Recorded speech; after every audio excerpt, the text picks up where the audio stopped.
The security checkpoint at Station Kairos 9 had processed 17,000 soldiers that morning without incident. Commander Vexthal watched the bioscanner's holographic display flicker green as each warrior from across the Galactic Coalition passed through, Krillians with their chitinous armor, Varanthi with their 4 arms, even the massive dreadnought infantry from Sigma Prime. Then the human stepped forward. The scanner's hum shifted to a piercing whine. Its display didn't turn green. It didn't turn red. Instead, it cycled through a cascade of colors Vexthal had never seen in 15 years of security detail. "Step back, human," Vexthal commanded, his translator collar rendering his words in flat English. "The scanner is malfunctioning." The human, identified by his badge as Lieutenant Marcus Chen, Terran Defense Force, raised both hands and retreated.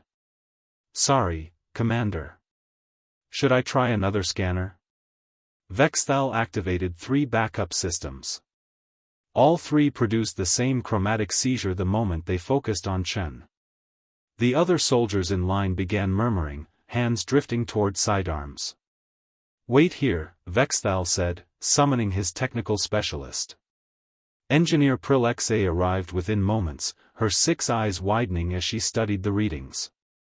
"Commander, the scanners aren't malfunctioning. They're detecting something, but they can't classify it." "Explain," Vexthal demanded.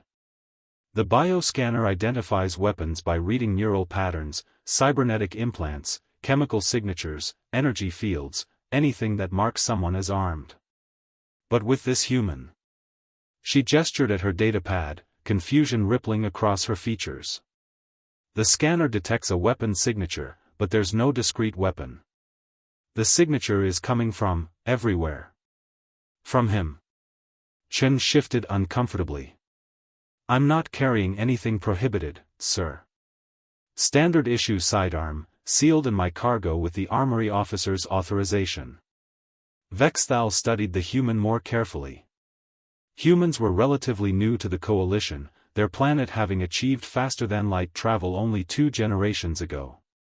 They were unremarkable in appearance, no natural armor, no venom, no enhanced strength. Physically, they were among the weakest species in the Alliance. "Prilexei, elaborate," Vexthal said quietly. The engineer's voice dropped. "Sir, every species we've catalogued has evolved with specific survival mechanisms. The Krillians have their exoskeletons. The Varanthi have redundant organs. We Calixians have our reactive camouflage. These are passive adaptations. But humans..." She paused, recalibrating her scanner. "Humans don't have a weapon. They are a weapon. Their entire biology reads as a threat." "That's absurd," Vexthal said, though unease crept through his thorax. "Is it? Look at the data. Their adrenal system can override pain and triple their strength in seconds. Their pattern recognition allows them to weaponize virtually anything in their environment. Their capacity for violence doesn't require external tools, it's neurologically integrated. They're persistence hunters who evolved by literally chasing prey until it died of exhaustion.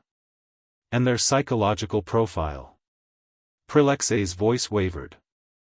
"They're one of the only species we've found that actively chooses to run toward danger instead of away from it." Chen cleared his throat. I can hear you. The translator, remember?" Vexthal turned back to the human, seeing him differently now. Chen looked uncomfortable, almost embarrassed, standing there in his plain uniform.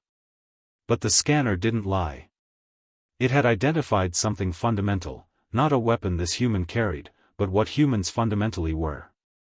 "The scanner designation," Vexthal said slowly. "What exactly does it say?" Prilexei read from her datapad, "Weapon without master." "It means the system detected a weapon that has no external control mechanism. No safety. No off switch." "I promise I'm harmless," Chen said, attempting a smile. Vexthal had read the human psychological files. He knew about their concept of promising harm, and he knew that humans, unlike any other species, had to consciously choose not to be dangerous. Every moment. Every interaction. They weren't soldiers who picked up weapons. They were weapons who had learned to be soldiers. Clear him through, Vexthal finally said. But flag this for command. They need to understand what we've actually recruited into the coalition. As Chen walked through the checkpoint, the scanner continued its confused chromatic display, trying and failing to separate the human from the threat he represented. There was no separation to find.